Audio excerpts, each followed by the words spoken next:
Senhor presidente, eu tenho aqui um documento oficial.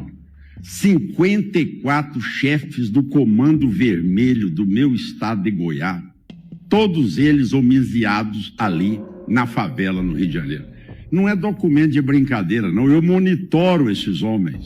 O Ministério Público já denunciou 8 bilhões de reais que foram usados nas eleições municipais do país. 8 bilhões. O governo federal tem que servir de apoio a nós. E não o governo federal e o Congresso Nacional quererem ditar regra para nós, entes federados. Meus queridos amigos e irmãos patriotas, prestem muita atenção neste vídeo, porque o que você vai ver agora é perturbador. Vai muito além do que imaginávamos que estava acontecendo no Brasil. E pode ter certeza, a coisa acabou de ficar mais séria. E o que está vindo pode acender uma guerra no nosso país e nas nossas fronteras. Este video para decirle coño a ese sapo, que se deja andar diciendo dónde está uno. Yo puedo estar hoy acá, mañana en Paraguay, otro día en Bolivia, otro día en Colombia, donde sea, y estamos preparados para hacer guerra con el que sea. El COJA, la policía, no me importa a nadie. Nosotros estamos siempre listos, siempre. Ténganlo claro. Mejor sean amigos y no enemigos nuestros, porque no le va a ir bien. O portal Metrópolis mostrou Sebastian Marcetti, um dos traficantes mais procurados do planeta, com recompensa de 2 milhões de dólares, reunido com lideranças do PCC e fazendo ameaças diretas a rivais e forças policiais. Ele ameaça guerra na fronteira do Brasil. E pode ter certeza, isso já chegou aos Estados Unidos e não vai ficar barato. Rio de Janeiro, por exemplo, presidente, só esse ano nós apreendemos 550 fuzis no território do Rio de Janeiro. No meu mandato são 2.000 fuzis, 5.000 armas e esse ano 55 toneladas de drogas. Mais o da PF, só o que a polícia do Rio de Janeiro apreendeu, mais o que a PF e a PRF no território do Rio de Janeiro. Então temos um problema, presidente, de entrada de armas e drogas. Que hoje, por exemplo, eu vou usar o caso do Rio de Janeiro e casos claros e práticos. Lula e Flávio Dino foram atropelados pelos governadores Cláudio Castro e Caiado e ficaram com cara de tacho diante das duras verdades. Senhor presidente, hoje nem a FUNAI entra na Amazônia. Nem a FUNAI entra na Amazônia. A Amazônia hoje ela é 100% comandada pelo Comando Vermelho e pelo PCC. 100%. Mais as facções do México, da Venezuela e da Colômbia. Além disso, você vai ver neste vídeo um conteúdo que voltou a viralizar com muita força na internet e que hoje expõe a verdade que muita gente tentou esconder. De repente, surge na internet um trecho de 2 minutos do debate entre Lula e Bolsonaro que está viralizando na internet. E você vai assistir esse trecho agora e você vai entender por que agora esse trecho, você não pode abrir o celular que ele aparece para você. Escuta isso aqui que você vai entender quem é o presidente do Brasil agora. Presidente, pelo que tudo indica, fez um acordo com o Marconi e com o seu Alckmin, que era governador de São Paulo naquele tempo. Repito. Frank, que vem fazendo várias denúncias online, trouxe algo estarrecedor. E só quem esteve nesse meio sabe o peso do que ele revelou. Lula, pai do PCC. Ô Lula, até quando você vai querer defender o indefensável? Você falou que o traficante era vítima. Depois sua assessoria foi lá corrigir a merda que você falou. Aí agora seus representantes foram lá no Complexo do Alemão falar que o que está acontecendo lá é uma chassi. O que não é. As 3 maiores organizações criminosas do Brasil é o PCC, o CV e o PT.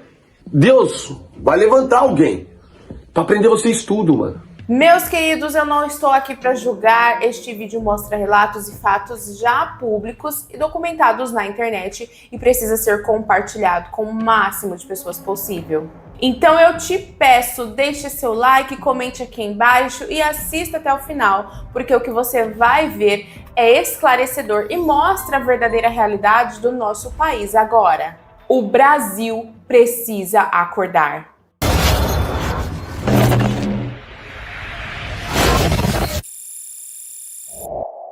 Sejam muito bem-vindos, eu sou a Ana Garcia e Descobrindo é Mais Que um Nome é minha missão. Se segure na cadeira, porque o que você verá aqui realmente me deixou assustado. Então preste muita atenção em cada detalhe. Estou aqui no Guajiru, na cidade de Caucaia. O governador é o Mano de Freitas do PT disse que faccionado, vagabundo tinha que se mudar do estado do Ceará. Vocês que estão no crime, tratem de ir embora do Ceará, porque aqui vocês não ficarão para aterrorizar o povo cearense. Mas essa aqui é a realidade que vocês vão ver agora. Aquele comércio ali, o cidadão foi assassinado, foi executado pela facção, porque não pagou uma taxa para o crime. E está aqui, os policiais aqui nesse local para escoltar a mudança dos familiares. Quem está se mudando, quem está indo embora é o cidadão de bem. É o contrário do que o governador disse. Esse é o estado do Ceará. Infelizmente, as facções criminosas dominaram nosso estado. Mais uma família sendo expulsa. Aí, ó. É sempre bom ouvir o doutor Felipe Cury, viu? É muito conhecimento, né? A gente compara a fala do secretário de Polícia Civil com a do presidente da República, por exemplo, que ele diz que a culpa são dos viciados em maconha, né? Então, olha a complexidade. Não é mais maconha e cocaína, é bujão de gás, é sinal de internet, é carvão, é água, é o território. E acompanhe todas as falas do ministro Ricardo Lewandowski. Ele nunca fala sobre isso. Ele não fala sobre barricada e ele não fala sobre território. Parece verdadeiramente que o governo federal desconhece o que acontece no Brasil. Vou dar um exemplo agora do Ceará. Hoje a Polícia Militar do Ceará matou 7 bandidos do Comando Vermelho. Parabéns à Polícia Militar do Ceará. Os bandidos do Ceará estão expulsando os moradores de casa. A gente chama isso de êxodo urbano, deslocamento de guerra. É uma tragédia humanitária. Isso acontece normalmente em Alepo, na Síria, em guerra civil. Você expulsa as pessoas de casa para dominar o território, espalhar o terror. Um jovem de 15 anos, um bandido, ele pista na sua casa, vaza, e você é obrigado a sair. E a Polícia Militar do Ceará fornece uma viatura na sua casa para facilitar a sua mudança. A mesma polícia que te ajuda a sair de casa com segurança, ela não está lá para garantir a sua permanência. Você nunca viu, Thaís, Ricardo Lewandowski falar sobre esse assunto. Essa é a maior vergonha do Brasil hoje, tragédia humanitária. E não são 10 famílias, são centenas de famílias, não só no Ceará, também na Bahia. E parece que esses governadores vão acordar em algum momento e vão dizer para o Ricardo Lewandowski, não é assim que funciona, não é com desencarceramento. Sabe? Vocês não estão entendendo o que está acontecendo no Brasil, qual é a dinâmica verdadeira do perigo que o doutor Felipe Cury disse. O modelo do Rio de Janeiro está se espalhando pelo Brasil de forma muito rápida. O Comando Vermelho está em quase todos os estados, eu acho que em todos os estados hoje, né? Uhum. Essa é uma realidade perigosíssima e é soberania nacional, sim. Mas, infelizmente, alguns jornalistas não estão se aprofundando no tema. Assim como, Thaís, um belo dia o Ricardo Lewandowski disse numa coletiva que segurança pública é obrigação exclusiva dos governadores. Ele disse isso e você pode checar. Bom, pega o artigo 144 da Constituição Federal. É obrigação e dever de todos. O governador não conhece, o Lewandowski, que foi ministro do STF, não conhece a Constituição Federal. Isso é muito perigoso. É um presidente que diz que a culpa é do viciado. E um ministro da Justiça que não conhece o artigo 144. Isso é um perigo que você não imagina. Mas duas questões. Bom, primeiro é a obrigação de dizer que na frase seguinte, aliás, na hora seguinte, o presidente disse que foi uma frase mal colocada. Ele se explicou. Com os usuários. Então é bom dizer isso. É bom por uma questão objetiva. Perfeito. Tá perfeito. Era uma questão com a Venezuela, né?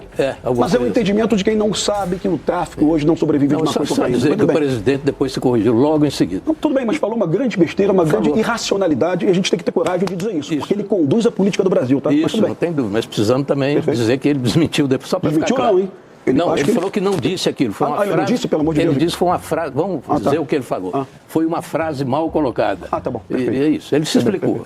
Só para deixar claro. Mas, talvez pressionado pela mídia, viu? Eu não sei, mas a mídia está aí para isso, para pressionar mesmo. Tá bem. Mas talvez o pensamento dele realmente ache que a culpa é do maconheiro, né? Mas tudo bem, mas ok. Só para ficar claro. 90% das armas apreendidas pela Polícia Militar e pela Polícia Civil do Estado do Rio de Janeiro foram fabricadas nos Estados Unidos. Foram vendidas para Paraguai, Colômbia e, se não me engano, o Equador. Ou Venezuela. Nós sabemos de onde essas armas vêm, sabemos para onde elas são vendidas, e nesses países elas perdem o monitoramento, e a partir daí ninguém sabe para onde essas armas vão. Precisamos urgentemente, presidente, a diplomacia brasileira faça uma conversa dura com esse país, inclusive com sanções claras, porque essas armas estão matando os brasileiros e brasileiras. Não é mais possível que esses países não tenham a preocupação e a diligência de manterem o monitoramento que essas armas chegam. E com o tamanho da fronteira brasileira também é impossível achar que as Forças Armadas ou os 13 mil homens da Polícia Federal, 13 mil agentes, vão conseguir a nossa fronteira inteira. Então a primeira coisa, presidente, que eu queria falar é sobre esses 2 pontos fundamentais, que são o combate à lavagem de dinheiro. Se nós temos uma empresa que teve um custo de 1 milhão e lucrou 30, 40, eu não conheço atividade econômica que dá esse valor. Essa empresa fatalmente, certamente está lavando dinheiro para alguém. E o COAF tem toda a condição de meia dúzia de cliques estar sabendo empresas que estão tendo lucros excessivos acima de 40, 50, 60% do que gasta. É bem provável que sejam empresas de fachada lavando dinheiro. Essa é um mecanismo que só o governo federal tem. É um mecanismo que nós, governadores e governadoras, não conseguimos achar essas empresas. Temos que fazer uma pesquisa profunda, ingressar em situações de legislação federal, temos que pedir autorização à Justiça Federal, pedir ao Ministério Público, pedir, enquanto o governo federal tem efetivos mecanismos para que a gente possa achar essas empresas que hoje são ligadas a tráfico, milícia, enfim, essas organizações criminosas. É uma inversão completa. Partir de uma premissa totalmente errada. A que ponto nós estamos chegando? O que vale um governador? Então eu legislei em Goiás, presidente, para que faccionado e estuprador não tem visita íntima. Infelizmente, o PT Nacional entrou com a DIN contra mim, está no Supremo para ser julgado agora, ministro Fábio. Senhor presidente, hoje, nem a FUNAI entra na Amazônia. Nem a FUNAI entra na Amazônia. A Amazônia hoje ela é 100% comandada pelo Comando Vermelho e pelo PCC. 100%. Mais as facções do México, da Venezuela e da Colômbia. Ninguém entra lá mais. Talvez não tenha hoje um assunto de maior relevância no país, onde todas as pesquisas levar a patamares de 75% a queixa da população em relação à segurança. Tamanha a situação emergencial hoje que a sociedade brasileira está vivendo. Então, ou nós encaramos esse assunto com a seriedade que merece, senhor presidente. E aí sim, eu acho que o governo federal e o Congresso Nacional deviam dar mais autonomia aos estados. Agora, eu não vou caminhar numa situação como essa, aonde nós estamos aqui apenas a pagar salário e receber ordem do Congresso Nacional e da União para dizer como é que eu vou me comportar em Goiás. Isso é inadmissível, é uma usurpação de poder, é uma invasão de prerrogativa, numa prerrogativa que já está garantida a nós, governadores. Então, presidente, a situação é tão grave que, às vezes, as pessoas subestimam e acham que, vamos lá, não vamos enfrentar, não, porque enfrentar faccionado é muito difícil, amanhã eu estou fora do mandato, amanhã está minha família exposta, e vamos deixar, daqui 2 anos eu entrego o governo. Nós temos que tomar consciência que ou nós vamos enfrentar o crime no país para valer, ou senão o crime vai tomar conta dos estados e do país. Sabe quem matou a Marielle, né, Lula? Senhor Lula, amizade com bandido. Eu conheço o Rio de Janeiro. O senhor teve atualmente no... Agora é o trecho que viralizou. No Complexo do Salgueiro. Não tinha nenhum policial ao seu lado, só traficante. Nossa senhora, e é verdade. A foto também tá viralizando. Bolsonaro tentou avisar a gente, só que deixa eu te lembrar uma coisa. Quando nós postávamos nas redes sociais esse trecho da ligação do Marcola, ou do líder do PCC que falou que com o PT tinha diálogo cabuloso, quando nós fazíamos isso, sabe o que o Moraes fazia na hora? Derrubava a postagem e às vezes derrubava o perfil inteiro. Falar que o Lula era apoiado, era preferido pelo crime organizado, você imediatamente era processado, tinha seu post derrubado e sua rede também poderia ser derrubada. Estava lá naquelas decisões infundadas que o Moraes passava para o TSE, né, que passava para o X e para todas as redes sociais, que eles acatavam imediatamente, dando prazo de 2 horas. Só que o que o Bolsonaro falou e é a mais pura verdade. A esquerda hoje está chorando, não porque 4 policiais morreram, mas porque traficantes, as vítimas dos usuários, morreram num embate com a polícia. Eles tentaram matar o policial reagiu, agora a esquerda está chorando. E o Lula não falou uma palavra sequer sobre os policiais abatidos. Sabe por quê? Porque o Lula disse que policial não é gente. Em um discurso dele, você se lembra disso, ele disse que policial nem gente era, que Bolsonaro só gostava de policial, ele não gosta de gente. Ano que vem, pelo amor de tudo quanto é mais sagrado, esse cara não só tem que perder a eleição, ele tem que voltar para a cadeia. Tirar ele da cadeia foi a coisa que mais fortaleceu, que mais empoderou o crime organizado que já aconteceu no Brasil. Lula, pai do PCC. Ô Lula, até quando você vai querer defender o indefensável? Você falou que o traficante era vítima, depois sua assessoria foi lá corrigir a merda que você falou. Aí agora seus representantes foram lá no Complexo do Alemão falar que o que está acontecendo lá é uma chassi, o que não é. Traficantes tiraram as roupas camufladas dos outros traficantes que partiram pro colo do capiroto. E a mídia tá colocando só os caras de cueca lá como se fosse Carandiru, do Neida. Oruan foi em Cana, um mês depois os caras invadem a favela do pai dele pra pegar o DOCA. Acordo com o Marcinho VP? Talvez. Vivemos tempos difíceis. Caso do Pereto na Baixada Santista, né? Pereto, acho que é vereador, o irmão dele era líder de estelionato, líder de um grupo criminoso chamado Poucas Ideias, La Máfia e Conta Forte, que são 3 grupos de estelionatários que trabalham na parte de lavagem de dinheiro e golpes bancários, que eles chamam, mas não é bancário, é golpes em aposentados, golpe em pessoas acamadas, cadeirantes, pessoas com deficiência. Eles dão golpe. E esse é o trabalho do crime do momento. Porque eles falam assim, né, tropa? Pra você ver o ponto que nós chegou. Né? O momento agora, o crime do momento agora é estelionato, é o bonde do 7. MCs, como o Rian. Inclusive o pai dele, que eles falam que é padrasto, mas é pai dele, quem queria é pai. O pai dele foi preso por lavagem de dinheiro. E vai chegar em você, Rian. E vai chegar na sua mãe também. Entendeu? E vai chegar na sua família. E em outros artistas que você é empresário. Porque é assim que tem que ser. É assim que tem que ser. Deus vai levantar alguém pra prender vocês tudo, mano. Vocês do mundo do funk, os influencers, lavam dinheiro pro crime organizado. Quando eu falei isso, há mais de 2 anos atrás, lá no Fala Glauber, falaram que eu queria o engajamento desses famosos.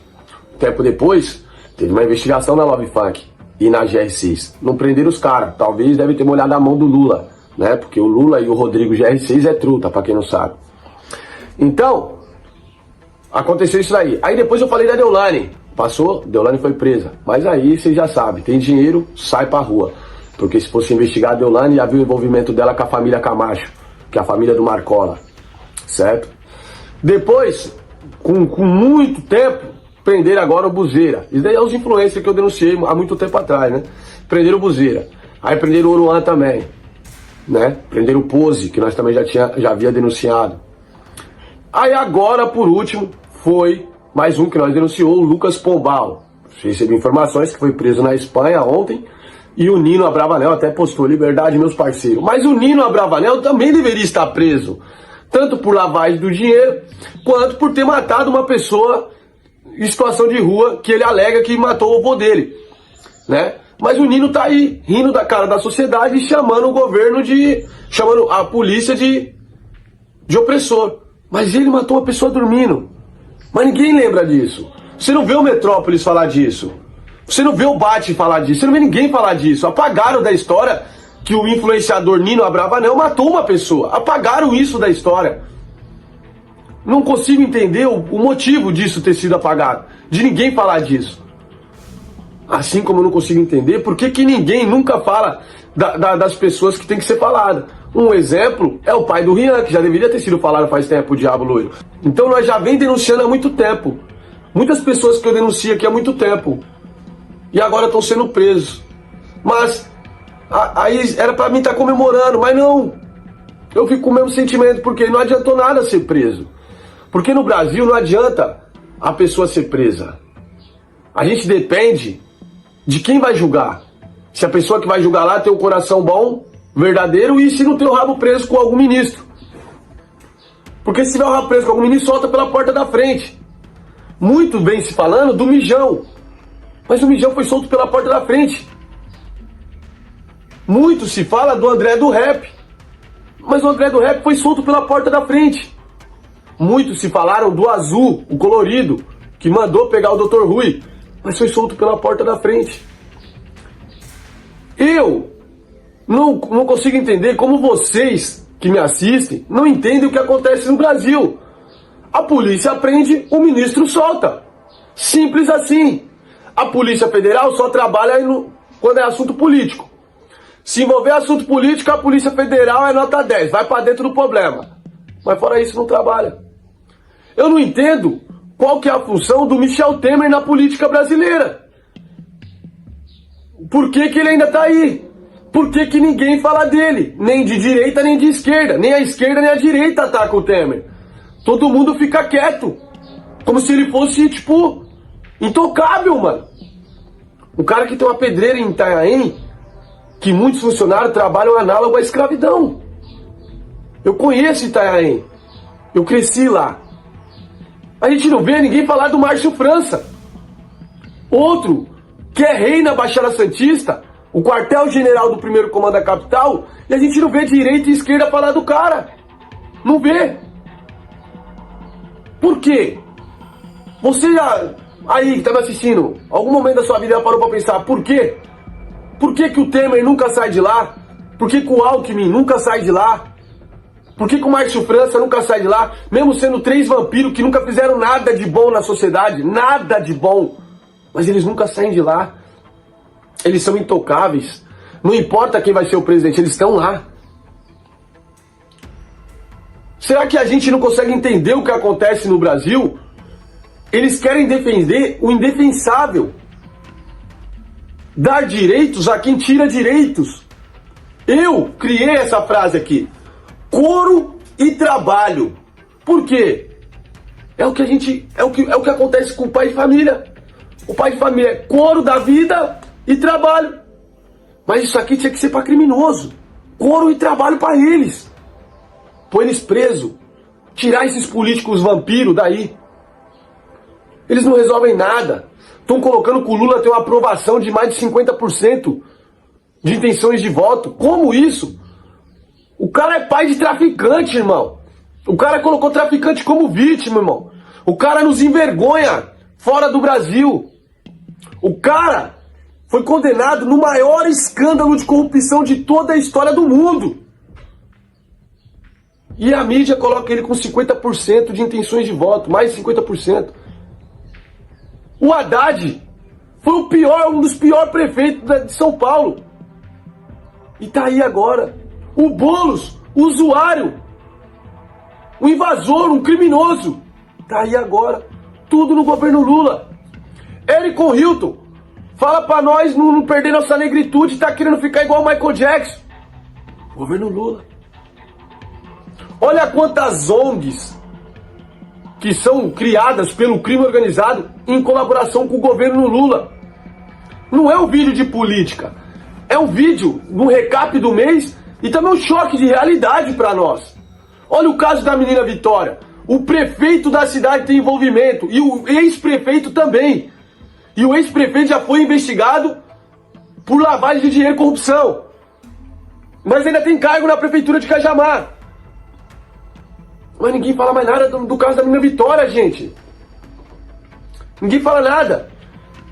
L7, Pose do Rodo, Oruan, os caras defendendo os traficantes que partiram no Rio de Janeiro. E vocês ainda seguem esses caras. Os caras tá defendendo criminosos que matam, que oprimem, que torturam, que fazem tudo com a população do Rio de Janeiro. E esses artistas, vocês seguem eles, estão defendendo eles. E vocês não estão vendo que o cara que você chama de ídolo, defende um narcotraficante, irmão. Meu Deus. Aonde a gente vai parar? Quando a gente vai parar? E ver as coisas como elas são? Ver as coisas como elas são. É muita piadinha, é muita comediagem. E desvia o foco da gente. Daqui a pouco, eles vêm em Natal, aí colocam uma festa, aí coloca, como é o nome daquele negócio lá? Esse show aí, tudo gasto com dinheiro público, que o Lula dá para esses artistas, e esses artistas falar bem dele.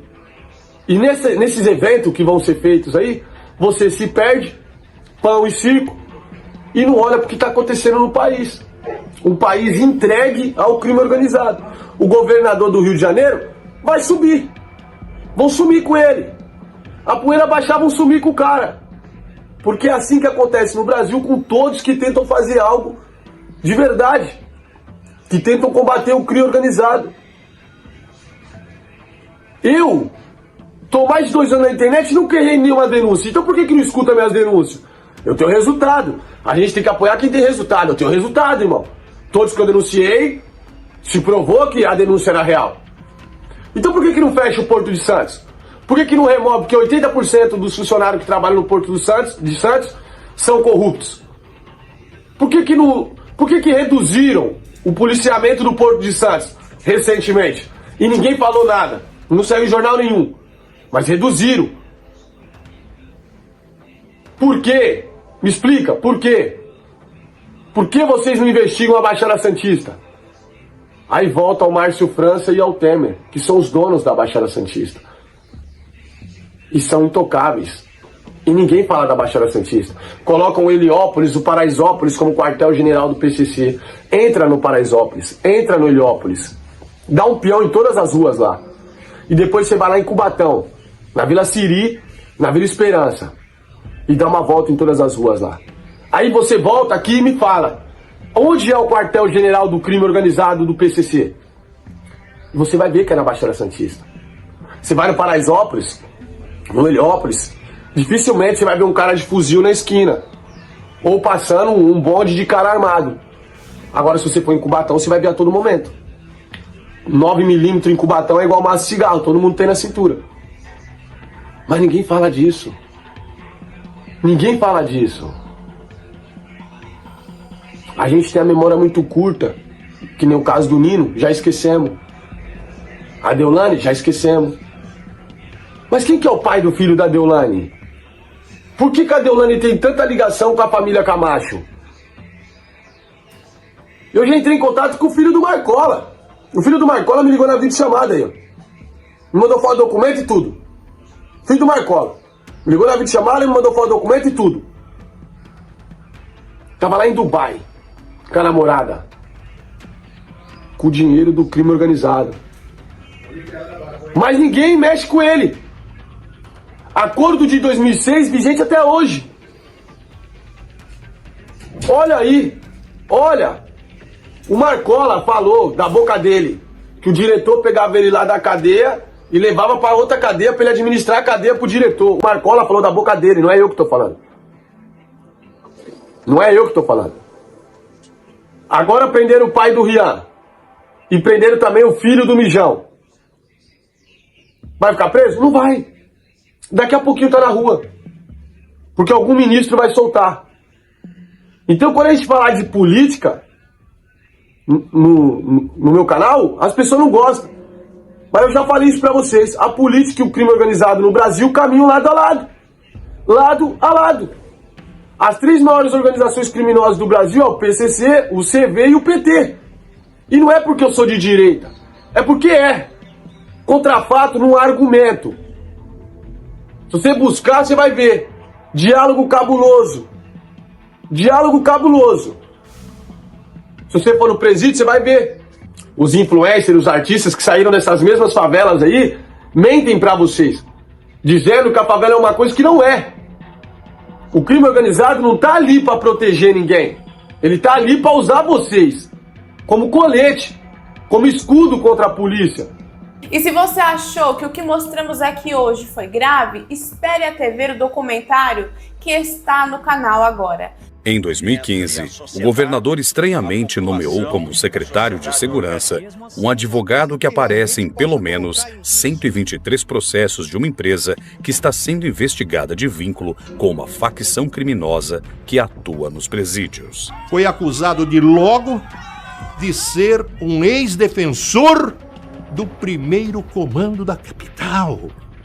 Como advogado do PCC e hoje é o titular da pasta da segurança. Isso é incompatível. O governador ficou maluco. Nele você vai entender como o jogo realmente é jogado, quem está por trás das decisões, dos acordos e dos bastidores que o povo nunca deveria ver. Nomes poderosos, conexões ocultas e uma rede que liga a política, poder e silêncio de uma forma que poucos têm coragem de expor. Não é teoria, é fato. Documentado, está tudo lá, à vista de quem quiser enxergar. Então, assim que terminar este vídeo, corre lá no outro vídeo, lá no documentário e assista ele completo. Ele é essencial para quem quer entender o que está realmente acontecendo no Brasil e porque tanta gente está tentando esconder. Então vá lá, assista agora, compartilhe e ajude essa verdade a ecoar, porque a verdade liberta, mas primeiro ela incomoda. E eu te digo uma coisa, meu irmão, minha irmã, o que está acontecendo no Brasil não é normal, não é coincidência, não é erro de gestão. É abandono, descaso e covardia de quem jurou defender o povo e hoje se esconde atrás de discursos prontos. Enquanto eles brigam por poder em Brasília, o cidadão de bem está no fogo cruzado, refém de facções, refém de insegurança e refém de um sistema que parece ter virado as costas para o próprio país. Mas o povo está acordando, a verdade está vindo à tona e por mais que tentem calar, censurar, distorcer, a luz sempre vence as trevas e ninguém, absolutamente ninguém, vai parar o que já começou. Chegou a hora de se levantar, orar e agir, de colocar o Brasil nas mãos de Deus, porque sem ele nenhuma nação se levanta, mas com ele nenhum império corrupto permanece de pé. Eles podem ter a mídia, podem ter o dinheiro, mas nós temos a fé, a coragem e a verdade do nosso lado. E é por isso que eu te peço, compartilhe esse vídeo, faça essa mensagem chegar longe, porque essa luta não é política, é espiritual. E quem tem olhos para ver já entendeu o que está em jogo. O tempo da mentira está acabando e o tempo da justiça está só começando.